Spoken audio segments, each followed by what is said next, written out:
سلام، به هاف با کلی آموزش و ترفندهای کاربردی خوش آمدید.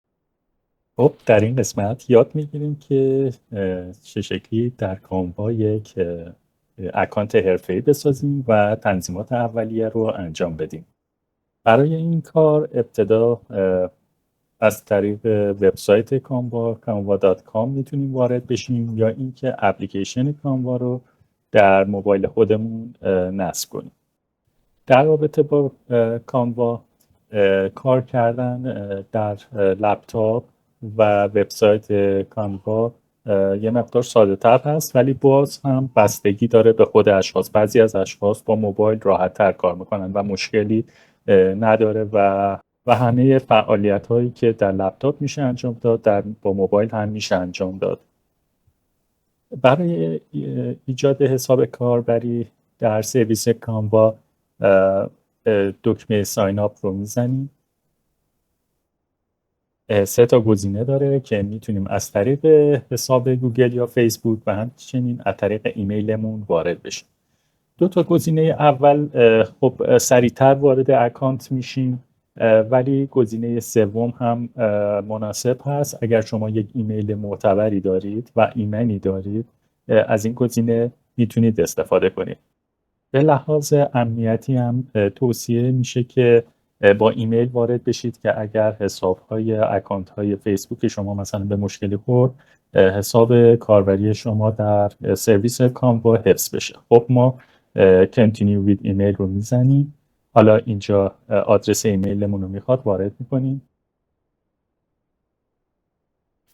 من یک ایمیل رو وارد میکنم. در انتها این حساب کاربری رو در بخش دسکریپشن میذارم تا اگر خواستید برای تست اولیه و امتحان کردن سرویس کانوا بتونید با همین اکانت وارد بشید و یکم بیشتر با محیط آشنا بشید تا بعد از اون اکانت اصلی خودتون رو میتونید در کانوا بسازید. حالا نام شما رو میپرسه، یک نام وارد میکنید. سپس به ایمیلی که دارید یک کد میفرسته. شما اون کد رو از ایمیلتون کپی میکنید و اینجا پیست میکنید.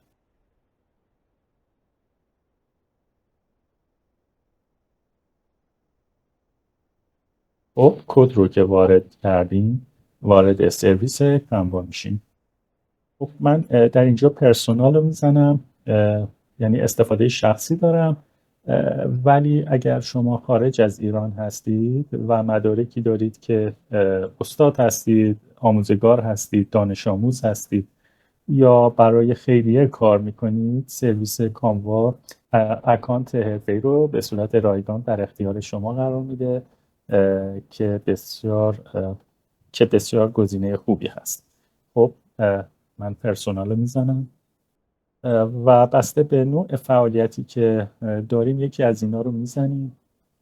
سوشال میدیا مهم نیست و چون میخوایم از نسخه رایگان کانوا استفاده کنیم Start My Free Trial رو میزنیم، اسکیپ رو میزنیم و وارد محیط کانوا میشیم. حالا با هم تنظیمات حساب کاربری در سرویس کانوا رو با هم انجام میدیم که قسمت مهمی هست. از طریق این قسمت کلیک میکنیم و ستینگ رو میزنیم. خب در قسمت پروفایل شما نام شما، ایمیل آدرسی که وارد کردید اینجا نمایش داده میشه. از این قسمت میتونید تصویر خودتون رو بارگذاری کنید. این برای زمانی که شما با تیم کار میکنید یا اینکه پروفایلتون رو شیر میکنید مناسب هست که عکس خودتون باشه. بعد این قسمتی است که استفاده شما از سرویس رو نشون میده که قبلا پرسونال وارد کردیم. زبان رو میپرسه، انگلیش هست. حالا انگلیسی وارد کردیم ولی میتونیم زبانهای دیگه رو هم وارد کنیم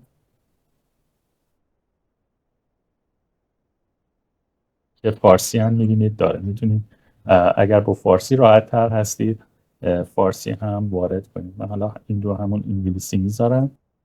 گزینم در واقع میپرسه زمانی که ما یک طراحی رو کلیک میکنیم در یک تب جدید باز بشه که اینو در حالت روشن نگه می‌داریم و این قسمت میپرسه که آیا وقتی یک لینک رو در یک کانوا رو باز میکنیم آیا در اپلیکیشن کانوا باز بشه که ما اینو خاموش می‌ذاریم تا از همون بروزر باز بشه. تا وارد قسمت لاگین میشیم، از این قسمت شما میتونید یک پسورد وارد کنید که با آیدی و پسوردتون وارد بشید. در این قسمت دستگاهی که با اکانت شما وارد شدن رو میبینید و اگر دستگاهی هست شما میتونید از این قسمت خارج بشید. از قسمت پرسونال پرایوسی در این قسمت شما به سرویس کانوا و در واقع هوش‌های مصنوعی اجازه میدید که از اطلاعات شما استفاده کنن. این قسمت خاموشه به صورت پیش‌فرض، یعنی از محتوای شما هم میتونن استفاده کنن اگر روشن کنن. اگر حالا از نحوه استفاده از این نرم افزار و سایر اطلاعات خودتون نمیخواد استفاده بکنید، استفاده بشه در سرویس های دیگه، میتونید همه اینها رو خاموش کنید. خب ایجاد حساب کاربری و تنظیمات اولیه کانوا رو با هم انجام دادیم. در قسمت های دیگه به صورت پله پله سرویس کانوا رو به صورت کامل با هم یاد خواهیم گرفت. نظراتتون و سوالاتتون رو در مورد این آموزش بنویسید. لایک و سابسکرایب فراموش نشه. ممنونم از اینکه با من همراه بودید.